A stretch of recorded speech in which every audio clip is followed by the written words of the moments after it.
ಆತ್ಮೀಯ H16 news ಅರ್ಥಾತ್ ಹೇ ಸೀತಾರಾಮ್ ನ್ಯೂಸ್ಗೆ ಸ್ವಾಗತ. ನಾನು ಎಂ.ಐ. ಮಲ್ಲಪ್ಪ ಜೋತ ಅವರು. ಕಳೆದ ವರ್ಷದ ಕೊನೆಯ ದಿನ ಕಳೆದು ಹೋಗ್ತಾ ಇದೆ. ಈ ಸಂದರ್ಭದಲ್ಲಿ ಹಳೆಯ ನೆನಪುಗಳನ್ನು, ಅದು ಬೆಳಗಾವಿ ಜಿಲ್ಲೆಯ ನೆನಪುಗಳನ್ನು ನೆನಪಿಸ್ಕೊಳ್ಬೇಕಾಗ್ತದೆ. ಇದ್ರ ಹಿಂದಿನ ವರ್ಷದಲ್ಲೇ ಸಾಕಷ್ಟು ಅವುಗಳಾಗಿದ್ವು ಈ ಜಿಲ್ಲೆಯಲ್ಲೇ. ಈ ಸಲ ಆಗಿಲ್ಲ ಅಂತಲ್ಲ, ಆಗಿದೆ. ಪ್ರವಾಹ ಬಂದದ. ಜೊತೆಗೆ ಈ ಒಂದು ಟಿಕ್ಸೋ ಟೇಪ್ ತಯಾರಿಕಾ ಕಂಪನಿಯಲ್ಲೇ ಅನೇಕ ಜನ ಬೆಂಕಿಗೆ ಆಹುತಿಯಾಗಿ ಸತ್ತವರಿದ್ದಾರೆ. ಇವೆಲ್ಲ ನೋವುಗಳೊಳಗೆ ಕಿತ್ತೂರು ಉತ್ಸವ ಆಗಿದೆ, 200 ವರ್ಷದ್ದು. ಜೊತೆಗೆ ಗಾಂಧೀಜಿಯವರು ಅಧ್ಯಕ್ಷರಂಥ ಸ್ಥಳದ ಒಂದು ಶತಮಾನೋತ್ಸವದ ಕಾರ್ಯಕ್ರಮ ನಡೆದ. ಹಾಗೆ ಇನ್ನೂ ಅನೇಕವಾದಂತಹ ಈ ಅಧಿವೇಶನಗಳು, ಬ್ರಿಟಿಷರ ವಿರುದ್ಧ ಹೋರಾಟ ಮಾಡಿದ ರಾಣಿ ಚೆನ್ನಮ್ಮನ ಕುರಿತಾಗಿ ಕಾರ್ಯಕ್ರಮ ಆಗಿದ್ದಾವೆ. ಈ ಒಂದು 7 ಬೀಳುಗಳೊಳಗೆ ಈ ವರ್ಷ ಮುಗಿದದ. ಈ ಹಿನ್ನೆಲೆಯಲ್ಲಿ ಒಂದಿಷ್ಟು ಈ ಜಿಲ್ಲೆಯ ಬಗ್ಗೆ ಪ್ರಮುಖ ವಿಷಯಗಳ ಒಂದಿಷ್ಟು ನಿಮ್ಮ ಜೊತೆ ಚರ್ಚೆ ಮಾಡಬೇಕನ್ನಿಸ್ತು.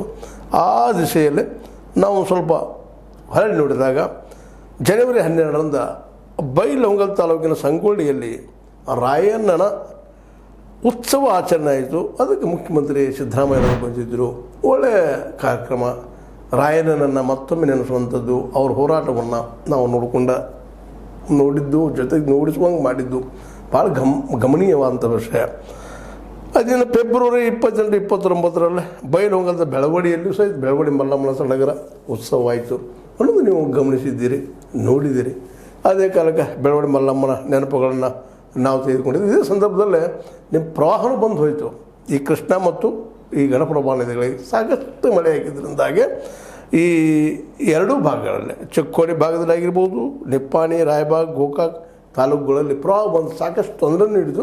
ಆದರೆ ಈ ಸಲ ನವಲ್ ತೀರ್ಥ ಆಗಿರ್ಬೋದು, ನಮ್ಮ ಹಿಡ್ಕಲ್ ಡ್ಯಾಮ್ ಆಗಿರ್ಬೋದು, ಎರಡೂ ತುಂಬಿ ಇಡೀ ವರ್ಷ ನೀರು ನಮಗೆ ಸಿಗೋದು ಸಂತೋಷ. ಆದರೆ ಆ ಪ್ರವಾಹ ದಾಳಿಗೆ ಒಳಗಾದಂಥ ಅನೇಕ ಜನ ತೊಂದರೆ ಅನುಭವಿಸಿದ್ದು ಅಷ್ಟು ನೋವಿನ ವಿಷಯ. ಅದು ಸಹಜನ. ನೋವಿನ ಜೊತೆಗೆ ಸಂತೋಷದ ಜೊತೆಗೆ ನೋವು ಇರುವಂಥದ್ದು. ಮತ್ತು ಆ ಸಂದರ್ಭದಲ್ಲಿ 25ಕ್ಕೂ ಹೆಚ್ಚು ಏನಪ್ಪ ಅಂತಂದ್ರೆ ಸೇತುವೆಗಳು ಮುಳುಗಿದ್ದು ಸಹಿತ ಅಷ್ಟ ಗಮನಾರ್ಹದ. ಒಟ್ಟಲ್ಲಿ ಈ ಒಂದು ನೆಲೆಯಲ್ಲಿ ಏನಪ್ಪ ಅಂತಂದ್ರೆ ಈ ಗ್ರಾಮಸ್ಥರ ಪರದಾಟ ಮತ್ತು ಇನ್ನೂ ಈ ಎಲ್ಲ ವಿಷಯಗಳಾಗಿದ್ದು ನೆನೆಸಿಕೊಂಡ ನಂತರದಲ್ಲೇ ಇನ್ನೊಂದು ಭಾಳ ಮಹತ್ವದ್ದು, ಮಾರ್ಚ್ 14ಕ್ಕೆ ಗಡಿ ಆಯೋಗದ ಪ್ರಾದೇಶಿಕ ಕಚೇರಿ ನಿರ್ಮಾಣಕ್ಕೆ ಶಿಫಾರಸ್ಸಾಗಿದ್ದು, ಮುಂದೆ ಬುಡಾ ಅಧ್ಯಕ್ಷರಾಗಿ ಲಕ್ಷ್ಮಣರಾವ್ ಚೆಂಗಳೆ ಅವರು ನೇಮಕ ಆಗಿದ್ದು, ಜೊತೆಗೆ ಲಕ್ಷ್ಮೀ ಹೆಬ್ಬಾಳ್ಕರ್ ಮನೆ ಮೇಲೆ ಚುನಾವಣಾಧಿಕಾರಿಗಳ ದಾಳಿ, ಇಂಥವೆಲ್ಲ ಕೆಲವು ಘಟನೆಗಳಾಗ್ತಾ ಹೋಗ್ತಾ ಆಗಿದ್ದಾವೆ. ಮುಂದೆ ಏಪ್ರಿಲ್ 22ಕ್ಕೆ ಹುಬ್ಬಳ್ಳಿ ಕಾಲೇಜು ಕ್ಯಾಂಪಸ್ನಲ್ಲಿ ಕೊಲೆಯಾದ ನೇಹಾ ಹಿರೇಮಠ ದೊಡ್ಡ ಸದ್ದು ಮಾಡಿದ ಸಂದರ್ಭದಲ್ಲಿ ನೇಹಾ ಹಿರೇಮಠರ ಕುರಿತಾಗಿ ದೊಡ್ಡ ಸದ್ದಾಗಿ ಅದು ಅವರಿಗೆ ನ್ಯಾಯ ಸಿಗುವುದಕ್ಕಾಗಿ ಪ್ರಯತ್ನ ಆಗಿದ್ದು ಅಂತೇನು ಸುಳ್ಳಲ್ಲ. ಆ ಕೊಲೆಯಾದ ಹಿನ್ನೆಲೆಯಲ್ಲೇ ಮುಂದೆ ನೀವು ಮೇ 7ಕ್ಕೆ ಜಿಲ್ಲೆಯಲ್ಲಿ ಲೋಕಸಭಾ ಚುನಾವಣೆ ಆಯಿತು. ಅದರಲ್ಲಿ ನಮ್ಮ ಶೆಟ್ಟರ್ ಅವರು ಬೆಳಗಾವಿ ಭಾಗದಿಂದ, ಚಿಕ್ಕೋಡಿ ಭಾಗದಿಂದ ನಮ್ಮ ಪ್ರಿಯಾಂಕಾ ಜಾರಕಿಹೊಳಿ ಅವರು ಆಯ್ಕೆಯಾಗಿದ್ದು, ಇವು ಘಟನೆಗಳು ನಡೀತಾ ಹೋಗ್ತಾ ಇದ್ದೇವೆ. ಅದು ಮುಂದೆ ನಿಮಗೆ ಗೊತ್ತದ ಆಗಸ್ಟ್ 7ನೇ ತಾರೀಕು ಭಾಳ ಭಯಂಕರವಾದ ಟಿಕ್ಸೋ ಟೇಪ್ ಕಾರ್ಖಾನೆಯಲ್ಲೇ ಬೆಂಕಿ ದುರಂತ ಆಯಿತು. ಒಬ್ಬ ಕಾರ್ಮಿಕ ಸುಟ್ಟು ಹೋದಿದ್ದು ನಾವು ನೋಡಿದ್ದೀವಿ. ಅದು ಅತ್ಯಂತ ನೋವಿನ ಘಟನೆ ಇದೊಂದು. ಅದರ ಜೊತೆಗೆ ಹಾಗೆ ಮುಂದೆ ಹೋದಾಗ ನಾವು ಚೆನ್ನಮ್ಮನ ಕಿತ್ತೂರಿನಲ್ಲ ಆಗಸ್ಟ್ 22ರಿಂದ 25ರೊಳಗೆ 200 ವರ್ಷದ ಕಿತ್ತೂರು ಚೆನ್ನಮ್ಮ ಹೋರಾಟ ಬ್ರಿಟಿಷರ ವಿರುದ್ಧ ಅವೆಲ್ಲ ಚಿತ್ರಣವನ್ನು ಈ ಸಂದರ್ಭದಲ್ಲೇ ದೊಡ್ಡ ಕಾರ್ಯಕ್ರಮ ಆಗಿ ಜನರಲ್ಲಿ ಐತಿಹಾಸಿಕ ಪ್ರಜ್ಞೆಯನ್ನು ಮೂಡಿಸುವಲ್ಲ ಯಶಸ್ವಿ ಆಯಿತು ಎಂಬುದನ್ನು ನಾವು ಈ ಸಂದರ್ಭ ಮರೀಲಿಕ್ಕೆ ಆಗೋದಿಲ್ಲ. ಮುಂದೆ ಇದೇ ಸಂದರ್ಭ ಇನ್ನೊಂದು ಕಹಿ ಘಟನೆ ಆಗಿದ್ದು, ಬೆಳಗಾವಿಯ ಜಿಲ್ಲಾ ಹೆರಿಗೆ ವಾರ್ಡ್ನಲ್ಲಿ ಶಿಶುಗಳು ಮತ್ತು ಬಾಣಂತಿಯರ ಸಾವಿನ ಪ್ರಕರಣ ಭಾಳ ಸದ್ದು ಮಾಡೋ ಜೊತೆಗೆ ಭಾಳಷ್ಟು ಚರ್ಚಾ ವಿಷಯ ಆಯಿತು. ಇವುಗಳನ್ನು ಸಹಿತ ನಾವು ಇಲ್ಲಿ ಚರ್ಚೆ ಮಾಡಿದ್ವಿ ನಮ್ಮಲ್ಲಿ ಸಾಕಷ್ಟು. ಅಲ್ಲೇ ಕೇವಲ 6 ತಿಂಗಳಲ್ಲಿ 111 ನವಜಾತ ಶಿಶುಗಳು ಬಲಿಯಾಗಿದ್ದನ್ನು ನೆನಪಿಸಿಕೊಂಡಾಗ ಬೆಳಗಾವಿ ಜಿಲ್ಲೆ ಏನಪ್ಪ ಸಂತೋಷ, ಇನ್ನೊಂದು ಎಂಥ ದುಃಖ ಅನ್ನುವಂಥ ಒಂದು ಮಾತುಗಳು ನಾವು ಗಮನಿಸಬೇಕಾಗಿದೆ. ಜೊತೆಗೆ ಬೆಳಗಾವಿ ಅಂದ ತಕ್ಷಣ ಗೊತ್ತು ನಿಮಗೆ, ಕನ್ನಡ ನಾಡೋತ್ಸವ ಮಾಡುವಲ್ಲಿ ಬೆಳಗಾವಿ ಗಡಿ ಕನ್ನಡ ಅದು ಅದ್ಭುತವಾದ ಅಲ್ಲಿ ಕಾರ್ಯಕ್ರಮ ನಡೆದು ನವೆಂಬರ್ 1ರಿಂದ ಕರ್ನಾಟಕ ರಾಜ್ಯೋತ್ಸವ, ಜೊತೆಗೆ ದೀಪಾವಳಿ ಇನ್ನುಳಿದ ಕನ್ನಡ ದೀಪ, ಅನೇಕ ರೀತಿ 5 ಲಕ್ಷಕ್ಕೂ ಹೆಚ್ಚು ಭಾಗಿಯಾದರು. ಸಾಹಿತಿಗಳು ಅನೇಕರು ಬಂದು ಹೋದರು. ಹಿರಿಯ ಸಾಹಿತಿ ಬಾಳಾ ಸಾಹೇಬ್ ಲೋಕಾಪುರ ಅವರಿಗೆ ಕರ್ನಾಟಕ ರಾಜ್ಯೋತ್ಸವ ಪ್ರಶಸ್ತಿ ಕೊಟ್ಟರು. ಇವೆಲ್ಲ ಘಟನೆಗಳು ಬೆಳಗಾವಿಯಲ್ಲಿ ನಡೆದು ಸಂತೋಷವನ್ನು ಕೊಡೋ ಜೊತೆಗೆ ರಮೇಶ್ ಕತ್ತಿಯವರು DCC ಬ್ಯಾಂಕ್ ಭಾಳ ಪ್ರಮುಖವಾದ ಬ್ಯಾಂಕ್. ಆ DCC ಬ್ಯಾಂಕ್ದಲ್ಲಿ ನಮ್ಮ ರಮೇಶ್ ಕತ್ತಿ ಬಹಳ ವರ್ಷಗಳಿಂದ ಅಧ್ಯಕ್ಷರಾಗಿ ಬಂದಂಥವ್ರು. ಅನಿವಾರ್ಯವಾಗಿ ರಾಜೀನಾಮೆ ಕೊಡುವಂಥ ಪ್ರಸಂಗ ಬಂತು. ಅವರಿಗೆ ಮತ್ತು ಜೊಲ್ಲೆ ಅವರಿಗೆ ಒಂದು ತಿಕ್ಕಾಟ ಬಂದಿದ್ದರಿಂದಾಗಿ ಈ ಎಲ್ಲ ನೆಲೆಯಲ್ಲಿ ಮುಂದೆ ಇನ್ನೊಂದು ಭಾಳ ಮಹತ್ವದ್ದು ನಮ್ಮ ಗೋಕಾಕದ ಪ್ರೊಫೆಸರ್ ಚಂದ್ರಶೇಖರ್ ಅಕ್ಕಿ ಅವರು ನಮ್ಮಲ್ಲಿ ಬಂದು ಇಂಟರ್ವ್ಯೂ ಕೊಟ್ಟು ಹೋದ್ರು. ಆ ಸಂದರ್ಭದಲ್ಲಿ ನೀವು ನೋಡಿರ್ಬೋದು. ಅವರು ಜಿಲ್ಲಾ ಅಧ್ಯಕ್ಷ ಸಾಹಿತ್ಯ ಇದರ ಅಧ್ಯಕ್ಷರಾಗಿ ಜಿಲ್ಲಾ ಕನ್ನಡ ಸಾಹಿತ್ಯ ಸಮ್ಮೇಳನದ ಪ್ರೊಫೆಸರ್ ಚಂದ್ರಶೇಖರ್ ಅಕ್ಕಿ ಅವರ ಅಧ್ಯಕ್ಷತೆ ವಹಿಸಿ ಸಂಭ್ರಮದಿಂದ ಮೂಡಲಿಯಲ್ಲಿ ದೊಡ್ಡ ಕಾರ್ಯಕ್ರಮ ನಡೆಯಿತು. ಆ ಸಂದರ್ಭದಲ್ಲಿ ಅವರು ಅನೇಕ ಸಲಹೆ ಸೂಚನೆಗಳನ್ನ ಕನ್ನಡ ಜನರಿಗೆ ಕೊಟ್ಟರು. ಅದು ಭಾಳ ನೆನಪಿಡುವಂಥದ್ದು. ಮುಂದೆ ಬೆಳಗಾವಿ ಸೌರ ವಿಧಾನಸೌಧದಲ್ಲಿ ವಿಧಾನಮಂಡಲ ಅಂದರೆ ಡಿಸೆಂಬರ್ 19 ಚಳಿಗಾಲದ ಅಧಿವೇಶನದಲ್ಲಿ ನಡೀತು. ಅದೇ ಸಂದರ್ಭದಲ್ಲಿ SM ಕೃಷ್ಣರವರ ನಿಧನ ಆಗಿದ್ದು. ಹೀಗಾಗಿ ಕೇವಲ 8 ದಿನಗಳ ಮಾತ್ರ ಅಲ್ಲೇ ಸಭೆ ನಡೆದು ಅಧಿವೇಶನ ನಡೆದು ಮತ್ತು ಇದು ಹಳೆ ಇತಿಹಾಸ ರಿಪೀಟ್ ಆಯ್ತಲ್ಲ ಅನ್ನೋದು ನಾವು ಚರ್ಚೆ ಮಾಡಿದ್ವಿ ಆ ಸಂದರ್ಭದಲ್ಲೇ. ಈ ಹಿನ್ನೆಲೆಯಲ್ಲಿ 2 ದಿನ ಕಡಿತ ಆಗೋ ಜೊತೆಗೆ 8 ದಿನ ನಡೆದಿದ್ದು ಉತ್ತರ ಕರ್ನಾಟಕಕ್ಕೆ ಇಲ್ಲಿ ಜನರಿಗೆ ಭಾಳ ನಿರಾಶೆ ಆಗಿದ್ದನ್ನು ಸಹಿತ ನಾವು ವ್ಯಕ್ತಪಡಿಸಿದ್ದೀವಿ, ಹೇಳಿದ್ದೀವಿ. ಇಂಥ ಒಂದು ಪ್ರಮುಖವಾದ ಘಟನೆ. ಮುಂದೆ ಇನ್ನೊಂದು ಭಾಳ ದೊಡ್ಡ ಪ್ರಮುಖ ಘಟನೆ ನಮ್ಮ ಕರ್ನಾಟಕದ ಅದರಲ್ಲೂ ಬೆಳಗಾವಿ ಜಿಲ್ಲೆಯ ಈ ಒಂದು ನಮ್ಮ ಏನಪ್ಪ ಅಂದರೆ ಗಾಂಧೀಜಿಯವರು ಅಧ್ಯಕ್ಷರಾಗಿದ್ದು ಬೆಳಗಾವಿಯಲ್ಲಿ.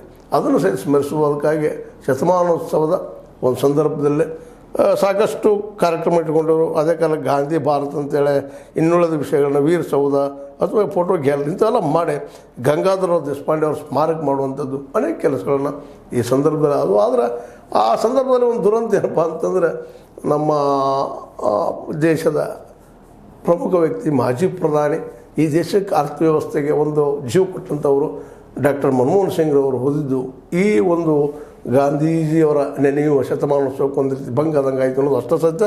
ಆದರೆ ಅದಕ್ಕಿಂತ ಶ್ರೇಷ್ಠವಾಗಿದ್ದು ಒಬ್ಬ ಏನಪ್ಪ ಅಂತಂದರೆ ನಮ್ಮ ದೇಶದ ಅರ್ಥಸಿದ್ಧರ ಆ ಸಂದರ್ಭದಲ್ಲಿ ಹೋದ್ರು ಅನ್ನೋಂಥ ನೋವು ನಮ್ಮನ್ನು ಕಾಡದೇ ಇಲ್ಲ ಅನ್ನೋದು. ಅಂದರೆ ಡಿಸೆಂಬರ್ 27 ಅಂತ ಆಗ್ತದೆ. ಹೀಗಾಗಿ ಗಾಂಧಿ ಭಾರತ ಅನೇಕ ಕಾರ್ಯಕ್ರಮ ನಿಂತು ಹೋಗ್ತಾವೆ. ಇವೆಲ್ಲ ಘಟನಾವಳಿಗಳು ನಡೀತಾ ಇದ್ದಂಗೆ ಈ ಒಂದು ಜಿಲ್ಲೆಯಲ್ಲಿ ಒಂದು ಪ್ರಮುಖವಾದಂಥ ಘಟನೆಗಳ ಈಗ ನೆನಪಿಸ್ಕೊಳ್ಳೋ ಜೊತೆಗೆ ರಾಜಕೀಯವಾಗಿಯೂ ಸಹಿತ ತೀವ್ರವಾದ ಬೆಳವಣಿಗೆಗಳು ಆದವು ಅನ್ನೋದು ನಾವು ಮರೀಲಿಕ್ಕಾಗೋದಿಲ್ಲ. ರಾಜಕೀಯ ನೆಲೆಯಲ್ಲಿ ಸತೀಶ್ ಜಾರಕಿಹೊಳಿ ಅವರು ಮುಖ್ಯಮಂತ್ರಿ ಆಗುವ ವಿಚಾರ ಆಗಾಗ ಚರ್ಚೆ ಆಯಿತು. ಮೇಲೆ ಚರ್ಚೆ ನಡೀತು. ಮುಖ್ಯಮಂತ್ರಿ ಆಗ್ತಾರ, ಏನು ಎಂತು ಎತ್ತ, DKಶಿ ಅವರ ಮಧ್ಯೆ ಇವ್ರ ಮಧ್ಯದಲ್ಲಿ ಏನಿದೆ ಅನ್ನುವಂಥ ವಿಚಾರಗಳ ಬಗ್ಗೆ ನಾವು ಸಹ ಅನೇಕ ಚರ್ಚೆಗಳನ್ನ ಆ ಸಂದರ್ಭದಲ್ಲಿ ಮಾಡಿದ್ದೀವಿ. ಜೊತೆಗೆ ಈ ವರ್ಷದಲ್ಲೇ ಸಚಿವರಾದ ಲಕ್ಷ್ಮೀ ಹೆಬ್ಬಾಳ್ಕರ್ ಬಾಯಿಯವರು ಮತ್ತು ಸತೀಶ್ ಜಾರಕಿಹೊಳಿ ಅವರ ಮಗಳು ಪುತ್ರಿ ಪ್ರಿಯಾಂಕಾ, ಮಗ ನಮ್ಮ ಲಕ್ಷ್ಮೀ ಹೆಬ್ಬಾಳ್ಕರ್ ಮೃಣಾಲ ಇವರು ಹೊಸ ಅಥವಾ ಯುವಕರು ರಾಜಕೀಯಕ್ಕೆ ಎಂಟರಾದರು. ಇದರಲ್ಲಿ ಯಶಸ್ವಿ ಪ್ರಿಯಾಂಕರವರಾದರೆ ಪ್ರಥಮದಲ್ಲಿ ಸೋತಿರಬಹುದು ಮೃಣಾಲರು, ಮುಂದಿನ ದಿನದಲ್ಲಿ ಅವ್ರಿಗೆ ಭವಿಷ್ಯ ಇದೆ ಅನ್ನುವಂಥದ್ದು. ಮತ್ತು ಈಗಾಗಲೇ ಬೆಳಗಾವಿ ಜಿಲ್ಲೆಯಾದ್ಯಂತ ತಮ್ಮ ವ್ಯಕ್ತಿತ್ವ ತೋರಿಸುವಂಥ ಕೆಲಸವನ್ನು ಅವ್ರು ಮಾಡ್ತಾಯಿದ್ದಾರೆ ಮೃಣಾಲರವರು. ಮುಂದಿನ ಸಂಸದ ಸ್ಥಾನ ನಮ್ಮ ಮಗಳ ಅಂಗಡಿಯವರು ಬಿಟ್ಟುಕೊಟ್ಟರು. ಈ ಸಲ ಚುನಾವಣೆ ಬೇಡಪ್ಪ ಅಂತೇಳಿ ತಮ್ಮ ಬೀಗರಾದಂತಹ ಜಗದೀಶ್ ಶೆಟ್ಟರ್ ಅವರಿಗೆ ಸೀಟ್ ಬಿಟ್ಟುಕೊಟ್ಟು ಅವರು ಈ ಭಾಗದ MP ಆಗುವಂಗೆ ಒಂದು ಏನೋ ಪ್ರಯತ್ನ ಮಾಡಿದರು ಅನ್ನುವಂಥ ಮಾತುಗಳು.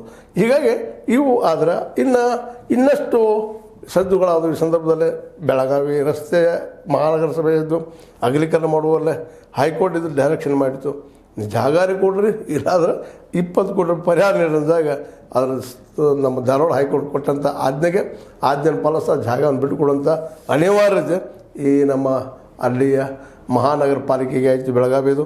ಅದೇ ಕಾಲಕ್ಕೆ ಉದ್ಯಮಿ ಸಂತೋಷ್ ಪದ್ಮನ್ ಅವ್ರ ಕೊಲೆ ಪ್ರಕರಣ ಅದು ನಡೆದು ಹೋಗಿಬಿಡ್ತದೆ. ಮತ್ತು ಇನ್ನೊಂದು ಪ್ರಕರಣ ತಹಶೀಲ್ದಾರ್ ಕಚೇರಿಯಲ್ಲಿ FD ಆತ್ಮಹತ್ಯೆ ಮಾಡ್ಕೊಳ್ಳೋ ಪ್ರಕರಣ ಅದು ಲಕ್ಷ್ಮೀಬಾಯಿ ಹೆಬ್ಬಾಳ್ಕರ್ ಅವರು ಸುತ್ತಕೊಳ್ಳುತ್ತೇನೋ ಅನ್ನುವಂಥ ಮಾತುಗಳು ಇವತ್ತಿಗೆ ಕೇಳಿ ಬರ್ತಾ ಇದ್ದಾವೆ. ಮುಂದೆ ಇನ್ನೊಂದು ದೊಡ್ಡ ಘಟನೆ ಆಯಿತು. ಅದು ಏನಪ್ಪ ಅಂದರೆ ಡಿಸೆಂಬರ್ 19ಕ್ಕೆ ಸಚಿವೆ ಲಕ್ಷ್ಮೀಬಾಯಿ ಹೆಬ್ಬಾಳ್ಕರ್ ಅವರಿಗೆ ವಿಧಾನ ಪರಿಷತ್ ಸದಸ್ಯ CT ರವಿ ಅವರು ಪ್ರಾಸ್ಟಿಟ್ಯೂಟ್ ಪದ ಬಳಸಿದ್ದರಿಂದಾಗಿ ಅದು ದೊಡ್ಡ ಅವಂತ ಇವತ್ತಿಗೆ ಚರ್ಚೆ ನಡೀತಾ ಇದೆ. ಅದು ತನಿಖೆಗೆ ಈಗಾಗಲೇ ಬಂದದ. ಅವ್ರ ಮಧ್ಯದ ನಡೆದಂಥ ಒಂದು ಸುದೀರ್ಘ ಒಂದು ಈ ತಿಕ್ಕಾಟ ಅಂತ ಹೇಳಬೇಕಾಗ್ಯದ. ಮುಂದೆ ಅದೇ ಕಾಲಕ್ಕೆ ಗ್ಯಾರಂಟಿಗಳ ಬಗ್ಗೆ ಅವುಗಳ ಒಂದು ಯಶೋಗಾಥೆ ಅಥವಾ ಅವುಗಳ ಬಗ್ಗೆ ಚಿತ್ರಣವನ್ನು ಕಾಂಗ್ರೆಸ್ಸಿಗರು ಈ ಸಂದರ್ಭದಲ್ಲಿ ಬಿಚ್ಚಿಟ್ಟರು. ಹೀಗೆ ಅನೇಕ ಘಟನಾವಳಿಗಳು ಈ ಸಂದರ್ಭದಲ್ಲಿ ಈ ಕಳೆದ ಒಂದು ವರ್ಷದಲ್ಲಿ ನಡೀತಾ ಬಂದಿದ್ದರಿಂದಾಗಿ ಬೆಳಗಾವಿ ಸೋಲು ಗೆಲುವುಗಳ ಸಿಹಿ ಕೈಗಳ ಮಧ್ಯದಲ್ಲಿ ಬೆಳಗಾವಿ ಜಿಲ್ಲೆ ತನ್ನ ಈ ಒಂದು ವರ್ಷ ಮುಗಿದ ಇನ್ನು ಮುಂದಿನ ವರ್ಷದಲ್ಲಿ ಮತ್ತೆ ಹೊಸದನ್ನೇ ಬರ್ತಾ ಇದೆ. ಆ ಸಂದರ್ಭದಲ್ಲಿ ಮತ್ತೇನೇನು ಆಗ್ತದೋ ಈ ಜಿಲ್ಲೆಯಲ್ಲಿ ಅನ್ನೋದನ್ನು ಸಹಿತ ನಾವು ಈ ಸಂದರ್ಭದಲ್ಲಿ ಒಂದು ದಾರಿ ಕಾಯಬೇಕಾಗಿದೆ. ಯಾಕೆಂದರೆ ಹಳೆದು ಹೋಗೋದು ಹೊಸದು ಬರೋದು ಇದು ನಿರಂತರ ಬದಲಾವಣೆ ಚಕ್ರ. ಈ ಚಕ್ರದಲ್ಲಿ ನಾವೆಲ್ಲರೂ ಅನಿವಾರ್ಯವಾಗಿ ಸಿಕ್ಕೊಳ್ಳಬೇಕಾಗ್ತದೆ. ಅದನ್ನು ಎದುರು ನೋಡಬೇಕಾಗ್ತದೆ ಅಂತ ಹೇಳ್ತಾ ನಿಮಗೆ ಈ ಕಾರ್ಯಕ್ರಮ ಲೈಕ್ ಆಗಿರ್ಬೋದು ತಿಳ್ಕೊಂಡಿದ್ದೀನಿ. ಲೈಕ್ ಮಾಡಿ, ಶೇರ್ ಮಾಡಿ, ಕಾಮೆಂಟ್ ಮಾಡಿ, ಜೊತೆಗೆ ಸಬ್ಸ್ಕ್ರೈಬ್ ನಿಲ್ಲಿಸ್ಲಿಕ್ಕೆ ಹೋಗ್ಬೇಡ್ರಿ. H16 ನ್ಯೂಸ್ ಅರ್ಥಾತ್ ಸೀತಾರಾಮ್ ಸತ್ಯದ ಕೈಗಳಲ್ಲಿ ವಂದನೆಗಳು.